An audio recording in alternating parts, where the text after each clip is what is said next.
अस्सलाम वालेकुम।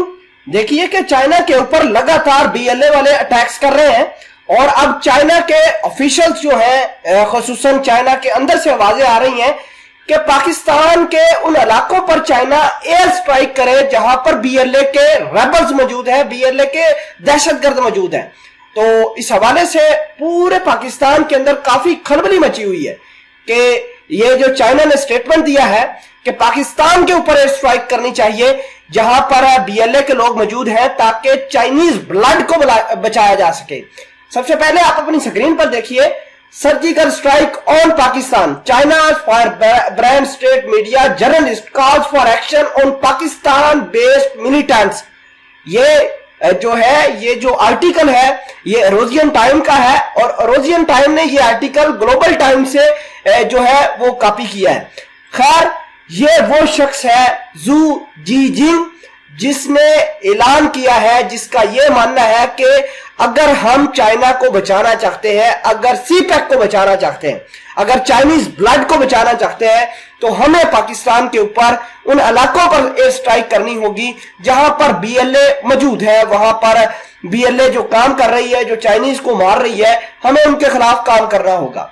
तो आपको ये बता दें कि 26 अप्रैल को एक खबर आई थी, उस खबर के नतीजे में जो है काफी खलबली मची पूरे चाइना के अंदर। चाइना ने ये बयान देना शुरू किए। खबर यह थी कि मजीद ग्रुप की, मजीद ब्रिगेड जो कि बीएलए का एक ब्रांच है, उसकी एक शारी बलोच खातून थी, उसने कराची यूनिवर्सिटी के अंदर, जामिया कराची के अंदर एक गाड़ी को हिट किया था जिसके नतीजे में 4 लोग मारे गए थे, जिसमें 3 चाइनीज थे और एक पाकिस्तानी ड्राइवर शहीद हो गया था। और उन्होंने फिर ये रिस्पॉन्सिबिलिटी क्लेम की थी कि हमने ये अटैक करवाया। तो इस सनसनीखेज खबर को देखते हुए ये जो ग्लोबल टाइम के एडिटर थे जू जीजिंग, इन्होंने ऐलान किया है, इन्होंने अपनी स्टेट एजेंसीज को कहा है कि पाकिस्तान के ऊपर प्रेशर भी बनाया जाए और चाइना पाकिस्तान के ऊपर एयर स्ट्राइक भी करे, सर्जिकल स्ट्राइक भी करे। नाजरीन ग्रामी, चाइना के ऊपर जो स्ट्राइक्स हुई हैं ये कोई पहली दफा नहीं हुई। चाइना का बहुत ज्यादा नुकसान भी हुआ है। 2020 के अंदर 9 चाइनीज जो थे वो power plant, Dasu power plant के ऊपर काम करने के लिए जा रहे थे कि उनकी बस को निशाना बनाया गया, जिसके नतीजे में 9 चाइनीज जो थे वो जा भाग हुए थे। इससे पहले अगर हम बात करें 2020 के अंदर ही, तो कोयटा के एक पीसी होटल के अंदर अटैक हुआ था। वहां पर चाइनीज एम्बेसडर मौजूद थे और पाकिस्तान फोर्स ने वहां पर बर्वक्त कार्रवाई की।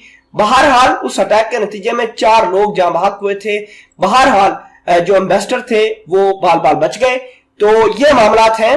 अगर हम बात करें 2018 की, तो 2018 के अंदर बलूचिस्तान के इलाके गवादर से एक बस जा रही थी चाइनीज माइन वर्कर की और इसमें 18 चाइनीज लोग मौजूद थे और बीएलए ने उस बस को निशाना बनाया, जिसके नतीजे में 18 लोग जो है, 18 वर्कर जो है वो मारे गए। 2018 के अंदर ही कराची कौंसल खाने के अंदर जो चाइना का कौंसलेट था उसको भी निशाना बनाया गया। बहरहाल बीएलए के लोग वो कौंसलेट खाने के अंदर नहीं पहुंच पाए और ये जो उनका बिगर प्लान था वो नाकाम हुआ। आपको ये भी बता दें कि जो चाइनीज है वो काफी इस हवाले से परेशान है क्योंकि उन्होंने बिलियंस ऑफ डॉलर इन्वेस्टमेंट कर दी है पाकिस्तान के अंदर और चाइना ये भी नहीं चाहता कि वो अपनी इन्वेस्टमेंट बंद कर दे।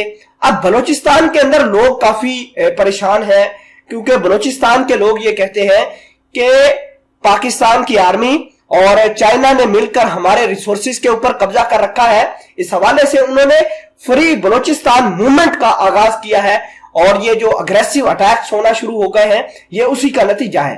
खैर, ये जो जू जीहिंग का जो बयान है, इस हवाले से आप क्या कहना चाहते हैं और पाकिस्तान के ऊपर जो सर्जिकल स्ट्राइक की बात की है इसके बारे में अगर आप राय रखते हैं तो कमेंट सेक्शन में जरूर पोस्ट कीजिएगा।